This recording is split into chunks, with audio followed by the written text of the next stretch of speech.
just be thankful that you get to do this, right? This is the life I get to live because Amazon is providing it to me. And yes, there's ups and there's downs, but there's ups and there's downs to everything. I mean, go work for somebody again. That's a down the whole time. Hi, and welcome to Your Selling Podcast. I'm your host, Nikki Kirk, aka Your Selling Guide. I'm a small town girl who took a big risk and quit a steady corporate desk job to travel the US in an RV. Along the way, I started selling on Amazon, grew a 7-figure business, visited all the lower 48 states, bought a farm, and today I am still doing what I love to do, selling on Amazon while helping other sellers do it too.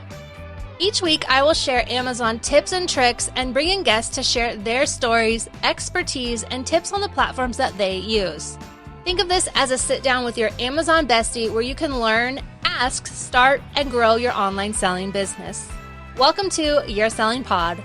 Hey crew, and welcome back. I am so excited because today I have a fellow Amazon seller and RVer.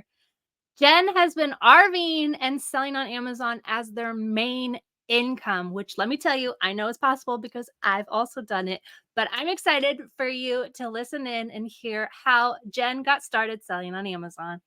Welcome, Jen, to the podcast. Thanks for having me. I'm really excited. So excited because you are the first RVer that I've talked to on the podcast so far. I've had past RVers, but you are sitting in your RV, which people, if you're watching on YouTube, can see it. And I'm sitting in my RV, and it's just so fun. Fellow RVers, it's a great lifestyle. Have you been RVing? We sold everything we owned and moved into our RV October 2019. So, oh, nice. Right. It's been a minute. Pandemic. Yes, let's get into how did you start Amazon? What did you do before that? What led you to even selling everything and jumping in an RV? I actually started with Jessica, the Selling Family, January of 2017. It was kind of just like, what can I do for a side hustle? Spice things up in life, right? Get out of the normal routine. I did it for 4 months and then I quit. I'm like, I don't have time for this on top of my full-time job. I was working 70-hour work weeks and I was like, this is not as easy as it seems it would be. So I quit for a while. And then my husband and I, we did a lot of vacationing, RVing, and we wanted to go full time. So we made this 10-year plan of paying off all of our debts, buying our RV and truck outright, saving up so much money so we could hit the road full time.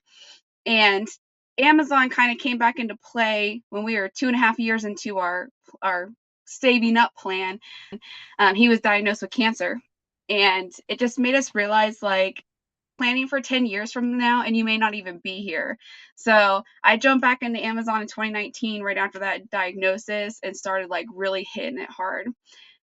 Funny story was that my very first shipment, I got 2 IP complaints on RA stuff in 2019. So I went straight books after that because I was like, my account's going to get shut down. This RA thing is not real. You can't do this. So I did all books for 1.5 years. And then I ran into you in 2019 doing RA. And I was like, okay, maybe I really can't do this. And then I switched, which was so much better because doing books in an RV is impossible. Were you FBMing them or were you sending them I was in? FBAing them, but we were sending in nearly 300 to 400 books a week. So, moving in and out 50-pound boxes, 10 or 12 of them a week was exhausting. So RA was like a lifesaver when I went back into it. Awesome. So where did you take off from? Oklahoma City. Oh, nice. Yeah. So not too far from where you are now, huh? Yeah. That's still our home base. We go there during the winter to stay with family and stuff, and then we head out for the year come January. So nice. How's your husband doing? He's good. That's kind of we got really lucky on his diagnosis. I don't know if you know when someone's diagnosed with cancer, it can take a few months to get a staging where they are. So it took about 1.5 months, almost 2 months until we knew where he was stage-wise. And I told my sister during that, if he gets diagnosed with stage 4, we're just going to hit the road. I don't know how we're going to afford it, how we're going to figure it out. But if he's going to die, my dream was to do this with him, so we're just going to figure it out and we're going to do it. And she said the most meaningful thing anyone could ever say to somebody was, why is it that you're willing to make your dreams come true when you're faced with death, but not when you're faced with life? And it was like, it clicked. So after his surgery, he did a 6-month follow-up. It was stage 1. It didn't spread to lymph nodes or anything, so we were good to go. His 6-month clear, we sold everything. We got in an RV, and we're like, we'll figure it out as we go. And Amazon's been the way we've been figuring it out as we go. That's awesome. That literally, you gave me chills as you were saying that, because that's so true. Like, why does it take Yes, something like that to just live your life how you want? But that's right. I'm Like, you glad that get you one go guys around, you got to make the most of it. yeah, I'm glad you guys went for it and are loving it. That's awesome. Yeah.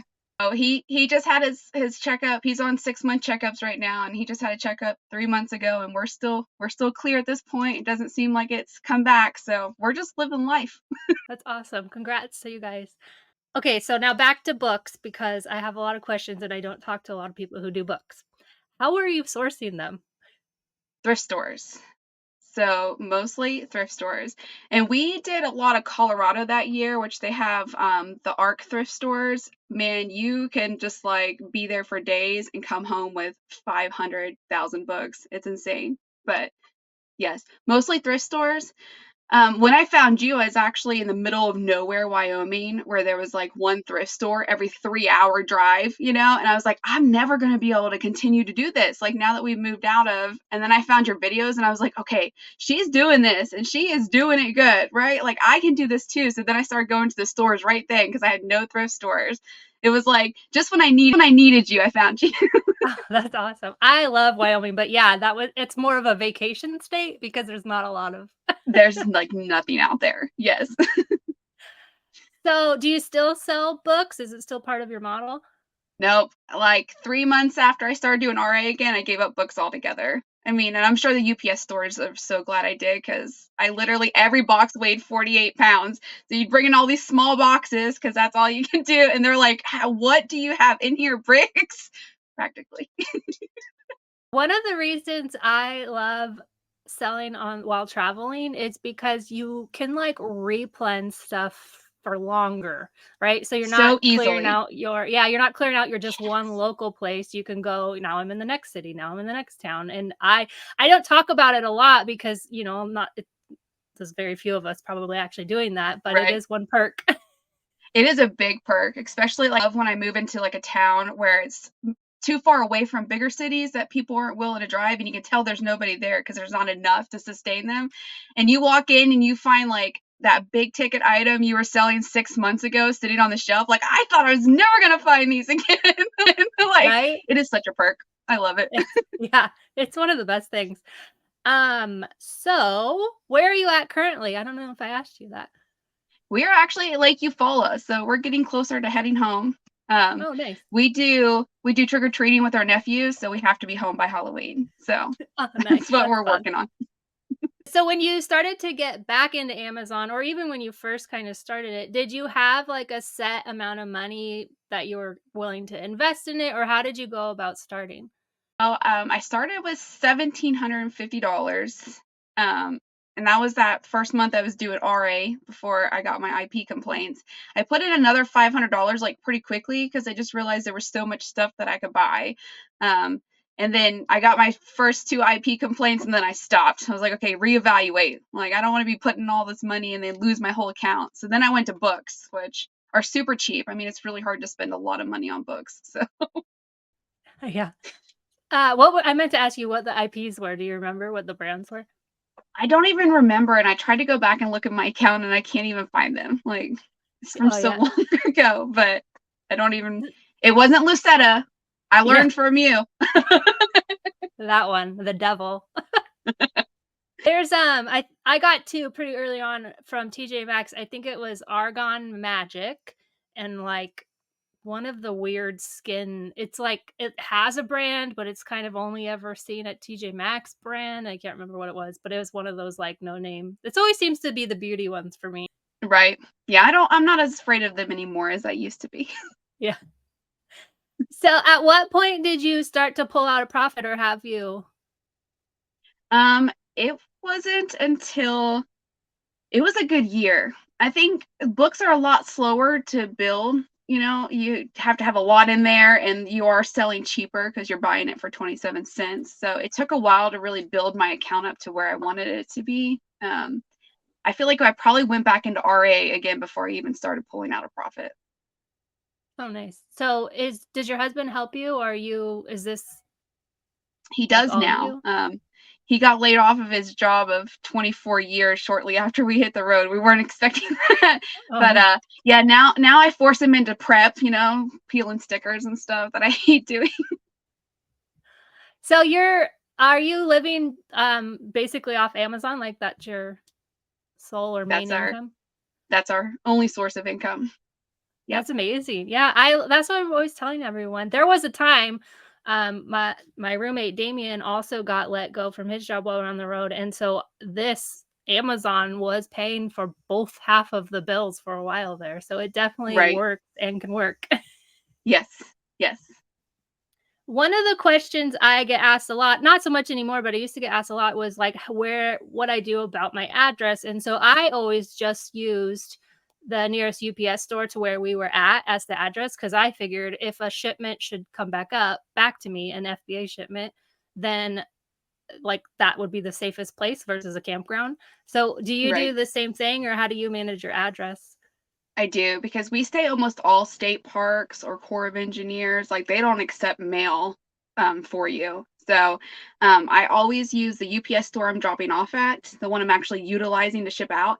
And then on my name, I put my name and a phone number in hopes that if a box ever got stranded there, that they would have an ability to like call me, like, we have this weird package for you, if they happen to notice. And then maybe I could pay for them to ship it or something. But in all the years I've been doing this since 2019, I haven't ever had one go back. So Yeah, me either. I never had that issue. But I also did not really FBM. And when I did, so I had for RVers, if you didn't know, there's like companies around, they're usually in Texas, Florida, or South Dakota, that will let you have like a mailbox. Basically, you do your residency there. So I used to yeah. use that address for FBM when I would do it every once in a while. Do you do any FBM? Do. And yeah, I have a mailing service that we use, and I use their address. So if anything goes back, then I'm notified by them, like, this package was returned or whatever. So I have an idea. Yeah, that's what happened. Like things would show up and I'm like, "Oh, what's that?" But luckily Amazon will auto refund. I mean, luckily and unluckily after 2 days. So after it's been Right. 2 days sitting there, the customer got their refund. But it makes things interesting trying to get your Yes, mail, but it it's does. definitely possible. I think we get into this misconception that like everybody just uses the program the exact same way you use it. Like, so I just like on your live hangouts or your YouTubes, like I realize people don't utilize it the exact same way I utilize it, which is crazy to me. I think I have it down to a science personally, not to toot my own horn, but I am all about working smarter, not harder, like always finding the fastest way from point A to point B without as much fluff as possible in the middle. So in the group, the Bolo group, somebody had asked about it, and I had said something about how I use Inventory Lab, and they were like, "What? Do you have a video training on how to do this?" And then it made me realize, like, okay, maybe people don't use it the same way. Q4 is here. It is the best time of the year as an Amazon seller, but if you don't know what's going on with your profits, your money, your business, do you really know if that business and product is making any money? This is why I love Sellerboard and why I've partnered with them on the Your Selling podcast. Sellerboard truly is the best way for an Amazon seller to see their true business, how much profit you're making on a product, and better yet, why I love it, it forecasts out your total sales for the month, and you can see by quarter, by month, or by the entire year how much money your items are making you. We all know different things come up in Amazon business, from returns to various Amazon fees. All of it is broken down in Sellerboard because, like I've said, if you don't know your business numbers, you don't know what's going on. And as new small business owners, that's the area that gets fallen behind because we truly don't totally understand it. So why not use this software to fully understand what's going on? Sellerboard is offering my listeners 2 months free, no credit card required. All you got to do is head to yoursellingguide.com/sellerboardprofit and sign up. Again, you just log into your Amazon account in Sellerboard and everything is pulled over, including all your past items you've ever had. enter in your cost of goods, and finally, you will see the true profit picture of what's going on in your business. Again, try it 2 months free at yoursellingguide.com/sellerboardprofit and really understand your business this Q4. You might have been part of it. It was one of the hangouts in the, I think it was The Secret or it was last Q4. I can't remember, but we realized like how I use it is different than somehow someone else uses. And there's like literally 3 different people going, no, I use it this way. And I did not realize there were other ways to use it. There's It's so many absolutely ways, crazy. right? So I only ever did one shipment, all of my history of Amazon in Seller Central.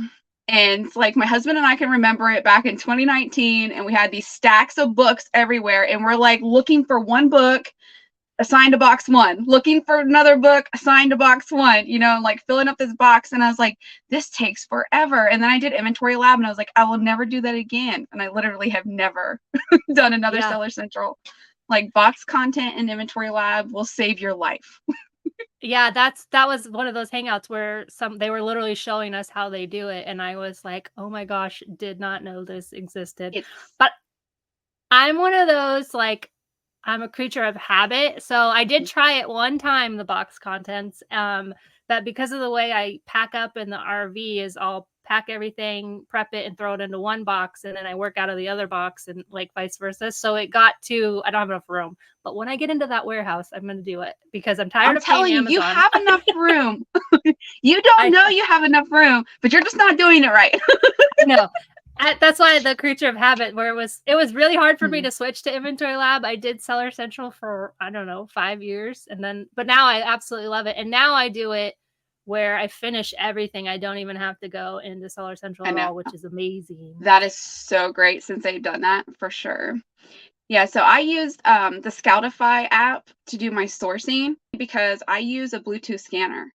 So I cannot stand using my phone's camera to scan stuff. I feel like I'm there all day. Like, it was actually funny. My mom and I ran to Walmart the other day, and they had toy clearance. And she was like, well, you better scan while we're here. And I was like, okay, but I didn't go planning on sourcing, so I have nothing with me, you know, so I'm just using my phone. And she's like, I thought you were a professional. This is taking forever. And I'm like, I feel the same way. And you've never even seen me source with a scanner. So I don't know how you guys do your phones. Props to you.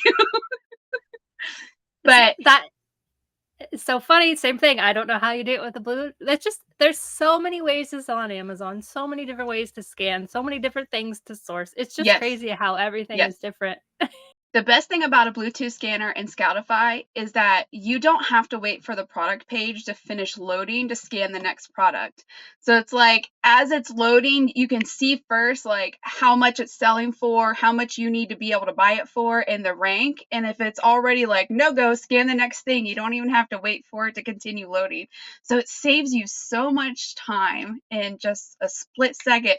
I can scan, and literally have 5 products done in 5 seconds. Like, where the phone app, I swear the camera takes 5 seconds just to focus. How do you do it with the, like, if, like, I scan things like the front, like I'm taking a photo of it to scan the package? You have to go back to the Amazon app. So I honestly, downfall to my business, and you know, I took a pause on RA last year and tried to do OA. That's a mess. So I was just recently went back to RA again, and I'm watching your videos again. I'm like, oh yeah, I really need to do that, because that 10 seconds it takes to scan the front finds so much more stuff, you know, rather than just barcodes. But yeah, you do have to go back to the Amazon app to scan fronts of products. So now tell me about your OA journey. Were you going to use a prep center and all that? I did use a prep center. I mean, I don't know that it was necessarily them that was the problem. It was just kind of too slow on telling me, like, they got damaged products or, you know, stuff like that. It was just like one after another, and nickel and diming you for every little thing. So last year I hired my sister on. She's in Oklahoma City, and she is now doing my pep and pack for my Q4 stuff when I'm there. I can't wait to get home so I can just hand everything off to her. And my OA stuff. But still, it's just a whole nother learning curve. I think, like, once you're in a niche, whether that be RA, OA, private label, wholesale, like, and you know your niche, that learning curve is steep on any of them. But once you get past it and then you switch to another one, you have to go through the whole learning curve again, and that learning curve for OA for me was steep. Just the amount of people who come on the listings, the amount of people that tank the pricing, like, it's a whole different ball game than RA. So I went back. Were you using tactical arbitrage, or were you using just like manual scanning basically? I was doing mainly lead lists and rabbit trailing and Oh, okay. tactical arbitrage. So a mix of those, but Yeah, I did. I tried when I broke my leg last year. I tried to get into OA, and I can't. The learning curve is steep, and also I don't like it. I would rather be. So I've kind of like I'll do it here and there. I do it a lot during Q4, but I'm always just replenning stuff, basically, like stuff that right. I bought in store, kind of thing. So it's just not for me, and I don't think it's for everyone. But I know some people in the Bolo group that just love OA, and that's Love what it. they mainly do. And I'm always like just Ow. amazed that they can Yeah. do it and love it because I think the worst part is my ADHD. Like, I like squirrel constantly. Like, I'll sit down, like, okay, we're getting into a focus session. And I'm like, oh, yeah, I didn't start the laundry. I didn't, like, and then I'm all over the place. And before I know it, it's 5 p.m. and I haven't got any work done. Where when I go to the store, it's like, okay, I'm out at the store and we're doing nothing else. We're just going to hit this hard. No distractions. So it's a different ball game for it. oh, it's probably the same as me because I do the same thing. I'll go like, oh, this, and then I'm like trying to analyze like 5 different products at once, and I don't sit and do the one, or I just, oh, this is cute. Do I want this for myself? It just goes crazy. But yeah, in store, focused. Focus. Do you use Seller Amp? Was that the one you were talking that you? Yes. So on Inventory Lab, I just wanted to say, one of the biggest things I use for Inventory Lab that I think saves a lot of time, and I didn't even do this for the first 2 years, is buy list. So when I'm in the store, I add all my products to a buy list right there. It takes me like an extra 2 seconds. It's literally 2 buttons to add it. And then I upload that into Inventory Lab when I get home. So it has all of my buy costs in there. It has the store in there. I can make it make my SKUs for me. And it's just really fast instead of coming home and then like re-entering, going through all of those products again to enter them into Inventory Lab. It's literally just upload, and everything that I bought that day is already in Inventory Lab in less than 2 minutes. Like, I think that's the biggest feature that people miss out on using is the buy list. Yeah, it's so funny you say that. I know a lot of people really love the buy list. I don't use Scoutify. So Scoutify is free with your Inventory Labs. I use it when the Amazon app is down, but most of the time I'm just using the Amazon app. However, I did try the buy list. That's another thing. I've tried it once. I'm too impatient in store. I don't want to sit and add all the stuff, but I know you're like, it's not really that much longer. No, it just saves you so much time. I just think about all the shipments I've ever done that I come home and I'm like, rescan all the products, enter my buy cost, enter the store, make my SKU. And I'm like, I would spend like 5 to 10 hours a week, I swear, just doing that. And now it's like a couple extra seconds in the store on every product and I'm done. Like 2 minutes at home and it's ready to go. I think I'm going to try it next time. I can't do it. I can't commit to doing it for a whole, like when I go out all 12 hours or whatever. But the next time I have like a half day sourcing, I'm going to try it again because I could use the rest of the day that I had to pack if I saved that time over there. Yeah, exactly right. And the best thing about it is it's a running tally for you when you're in the store too. So when they ring up your products, you very quickly will know like just about how much this bill should be. And if it's off, you're going to know instantly like, no, you overranked something or something didn't ring up right. Or that's another thing I really like about using the buy list is I can go to the register and say, okay, I know this is going to be $500. And it's like, no, it's $520. Nah, you got something wrong. Yeah. Oh, that's cool. That's nice. What do you use any other softwares or anything like that? Or is Inventory Lab your main one? So I do use Seller Amp.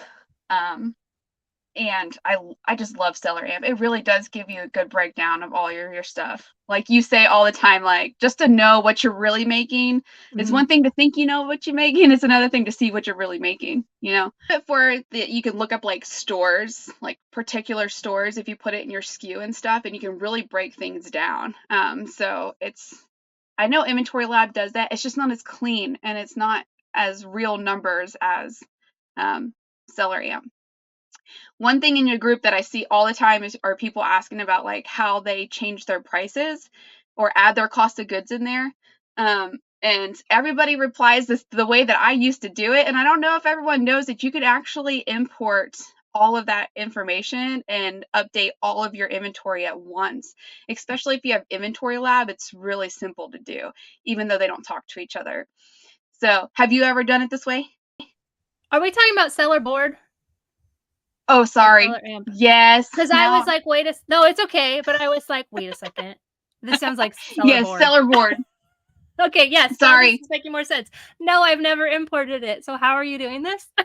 Okay, so when you're in sellerboard and you're in your products page where you would normally put your cost of goods in, at the very bottom there's an import, export, or show hidden buttons. If you hit the import, it'll actually give you a pop-up window that has their template. So you click on the template and download it, and then it's really just 3 columns that you have to put in. You have to put in the ASIN, the SKU, and the cost of goods. So what I'll do is I'll download my inventory report in Inventory Lab and then just copy those fields and paste it over into their template and then upload it. So you can do hundreds, you can do thousands of cost of goods in seconds. Like I do it usually once a week or once every 2 weeks, just depending on what's going on that week. But it takes me like a whole 5 minutes and I update all of the stuff I've sent in the last 2 weeks at once. I'm going to do that. Yep. Right after this.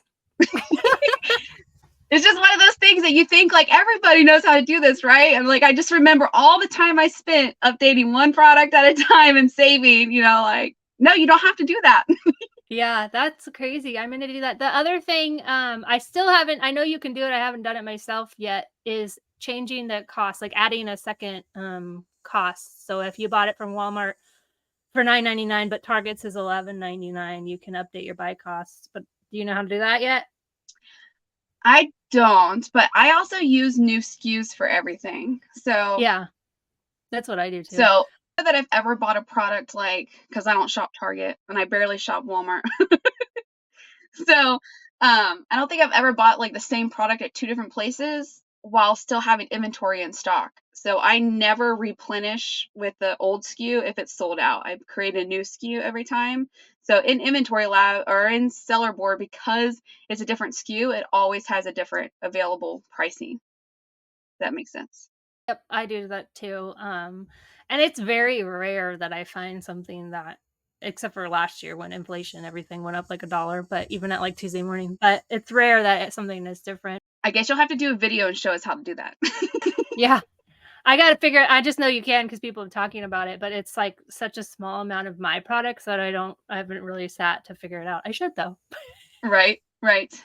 I did figure out how to use, so I'm making bundles and I figured out how, it's not hard to figure out. It's right there for you, but the automation where it gets, they'll solicit product page reviews, not seller reviews, but product page reviews. So my bundles all have 5 stars because sellerboard is just automatically sending out those requests. So there's so many features to sellerboard too. I think it's like a lot of the programs I've used in the past. I just scratched the surface. I don't even utilize majority of what's in there. But if you really stop and look at what's in sellerboard, it's just like, oh my gosh, I'm not utilizing this program at all.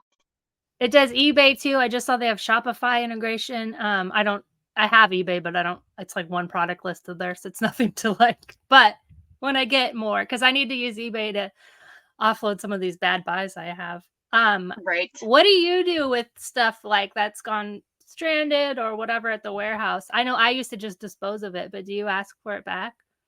For a while, I was sending it to my mailing company and then having them send it back to me, which is like double the cost, right? Because you pay Amazon to send it to you and then you pay them to send it to you too.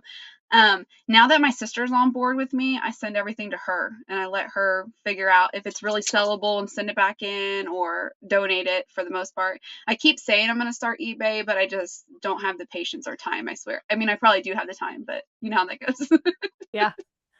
Yeah, that's why I ended up, because I was kind of asking for them back, but then they would go back to the mail place and then, I would have to pay for it again to be wherever I was. So I ended up just like disposing of them. Now I ask for them back and I always recommend people because I realized how like most of these things are perfectly fine. Yes. Especially if you sell clothing, Amazon just loves to mark it unsellable for whatever reason. And then you get it back and it's like perfectly fine. Like tags are still on it, like barely even out of the poly bag. I don't understand, but yeah. Yep. And just relist it and throw it back in the next shipment. It's really weird. Yep. Did you know that sellerboard has a replen dashboard too? I think I was clicking around in there. There is a planner under the inventory under planner, and it'll actually tell you like how many you should buy of your good selling things. So I think that's another thing that a lot of people pay additional for, some kind of replens to track, but it has its own dashboard, and it is kind of helpful for you, especially if it's something that you can get over and over and over again just to see, and it'll tell you like you should buy 30 of these and send them in. Like, I wonder if that would be my guess, is that's where you can replen and add a different buy cost. I'll have to that check would probably into make sense. that. So how many states have you been to so far? Not enough. We plan to do this for the rest of our lives, as long as we can. So we're real slow RVers. We do like 2 states a year, and we do like the whole state. So Oh, that's awesome. instead of running all over the place, we really get a feel for the area. There's not enough pins on my map, but we've done Arizona, Wyoming, Colorado, New Mexico, Arkansas, some of Missouri, Oklahoma, a little bit of Kansas. Nice. So what are your favorite stores to source at? Oh, TJ Maxx, Marshalls, Home Goods, Ross. I mean, the profit's really there, right? Like, Yeah, how can you pass those stores up? those are also my favorite. I was wondering if you had any like regionals or something that you liked. And most of the time, we do 2-week stays and then we move. So most of the time, I get to do what I call speed shopping. It's so much fun because there's just too many stores for me to source in the 2 weeks I'm there. So I'll literally like hit all the good stores where you make the most profits, right? Ross, Burlington, TJ Maxx, Marshalls. And I'll only hit the departments that make the most money in those particular stores, because not everything in every store. So the speed shopping is so much fun. I'll be like in and out in less than 30 minutes, but I walk out with like bags of stuff from that one section. And at the end of the day, I'm like, oh my gosh, I got 500 products today in this one shopping day. Like, speed sourcing is fun. Yeah, that's awesome. What was I going to ask next? See, this is the problem. I need a little notepad I can write in so I remember my questions. I had a question and then she kept talking. So this week, specifically for me anyways, Amazon has been incredibly frustrating. So how do you deal with things that pop up or just that happen that you get frustrated either from Amazon or just like a bad sourcing day, all that kind of stuff that comes with being a business owner? Oh my.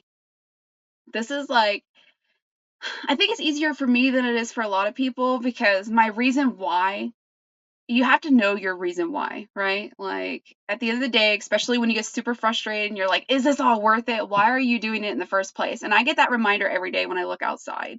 Like, this is why I'm doing it, is to be here, to be able to live this lifestyle freedom. Like, just embrace it, embrace the suck, as some people say in the community, right? And just be thankful that you get to do this, right? This is the life I get to live because Amazon is providing it to me. And yes, there's ups and there's downs, but there's ups and there's downs to everything. I mean, go work for somebody again. That's a down the whole time. Right? Yeah, I was a great employee, but Mhm. that wasn't what I wanted to do. And so I always wanted to be an entrepreneur, have my own company of some sort. And it just so happened that Amazon like led the way to that. So yeah. I did so many entrepreneur avenues, between the pyramid scheme, sellings, Scentsy, all those kind of businesses. I tried it all. My husband's like, you were just destined to always be your own boss. I said, I know. And I was an excellent employee, don't get me wrong, but I don't think I could ever go back to it. I think I'd be a terrible employee now. Right. I always say, like, if I ever went back, and there are days when I'm like, I wish I could just clock out and like be like, at the end of the day, clock out or whatever. But there are days I quit, don't get me wrong. I like throw everything down, like, I quit, I'm done with this. And then the next morning I'm like, okay, log back in. Yeah. But I'm like, I think I could work at Costco, like stocking shelves. Like I stocked shelves at like, it's called Bimart in Oregon, a little store. And that was my favorite job. If I look back at my favorite jobs, literally getting all this, it's probably why I like Amazon, getting all the stuff and stocking, seeing it all when it comes in and then putting it on the shelf was so fun. Yep. But I don't know. I think once you've done this, I don't think you can get it out of your blood. It's kind of like, Right. can you walk into a store without looking for profit? No. And sometimes No. I'm just trying to be fast and it doesn't Yep. work. Like, I run to Walmart with my mom, and next thing you know, we're standing there for an hour scanning toys. You know, we walk out with $400 in profit. Like, that Yeah. wasn't what was supposed to happen, but it's in my blood now. It's a Right. It's disease. so funny. That's awesome though that everyone family's on board, because I know some people that's not the case and they're like, really, what are you doing? Yep. Amen. So we've kind of already touched on it, but if you had to pick one of the best things about being your own boss and then one of the worst, and the worst can't be taxes. Can they be the same? Because they are Yeah. the same.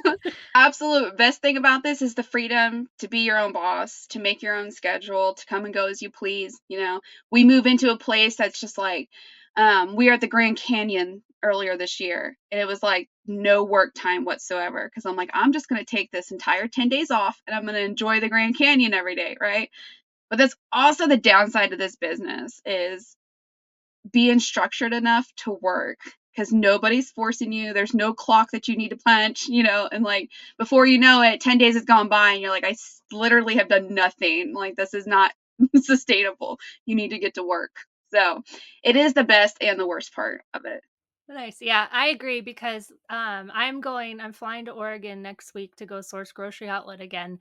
And I'm like, okay, I'm supposed to film not this podcast, another podcast, and I'm supposed to do this thing and I have to edit this thing so I don't have to edit it next week. And then I'm like, well, I can probably do that the week I get back. So I just push things off. Procrastination at its best. But at the end of the day, since we are the ones who have to get the stuff done, if we don't show up, it doesn't get done. But we have that flexibility. I have to tell myself that, like, it's okay. You could do this later. Yes. Sometimes. Yeah, that's true. Sometimes when your sales are going like slowing because you haven't been sourcing in a while, then it's like, yeah, I got to get out there.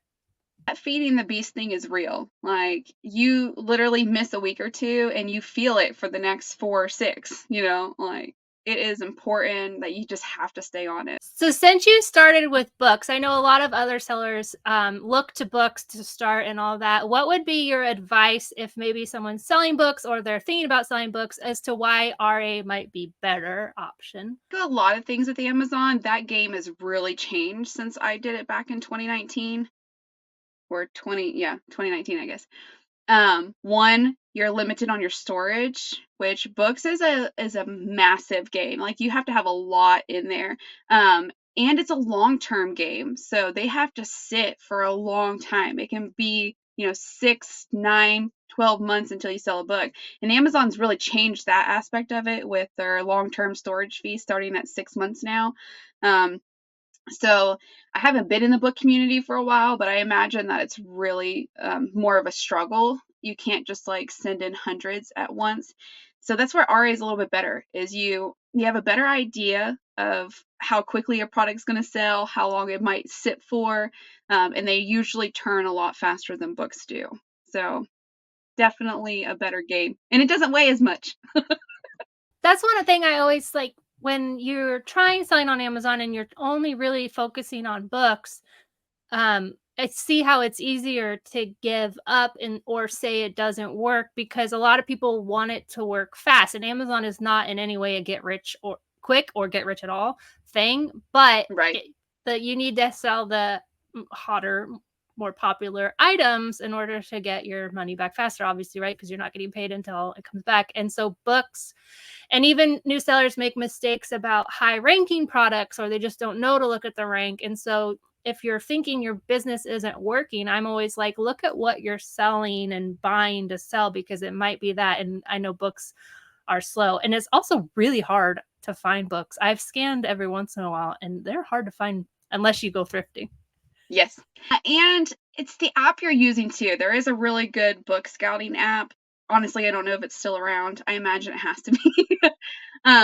But it's specifically just for books. So it doesn't give you information on anything else. It's just looking at the stats on books. But that's the thing, is a lot of it is just lowballing. So you are buying it for 10 cents, which isn't a lot of investment, but you might only sell it for $10. And then after all the fees, you're getting like $1, which is like awesome ROI, right? But how many books do you have to sell to make $100, $500, right? It's a lot. There are the one-offs if you go searching for them. I mean, I did books for over a year and I only found like 3 in that year where you buy it for 27 cents and you sell it for 250. And those are like really celebratory, but they're few and far in between, right? So RA is just more of a model that's sustainable, more growth opportunity in it. Well, thank you so much for coming on. This was really fun. I need to talk to other Amazon RVers because it's just like, it's like we were talking about how there's a million different ways to use Inventory Lab. It's like when you're talking to someone who's selling kind of the same way in an RV traveling, there's like just a little bit something different there. There is something different. Thank you for coming on. For those of you in my community, you can find Jen Skelton in the Bolo group and probably some other groups. I'm not really sure what all ones you're in, but yeah. I'm around. Yeah. All right. Thank you so much. And we will see you in the group. All right. Thanks for having me. See you later. Thank you so much for tuning in. If you want to join Jen and I, you can find us in my Retail Arbitrage Bolo group. You can learn more or sign up at yoursellingguide.com/bolo. It's a very awesome community of sellers. I know you will enjoy it. You'll find leads to source and community to connect with, learn, and grow your Amazon business. If you would like to be a guest on this podcast, I would love to have you. Please email me at podcast@yoursellingguide.com. It comes right to my inbox, and I would love to connect and chat more with you. Until next week, happy sourcing.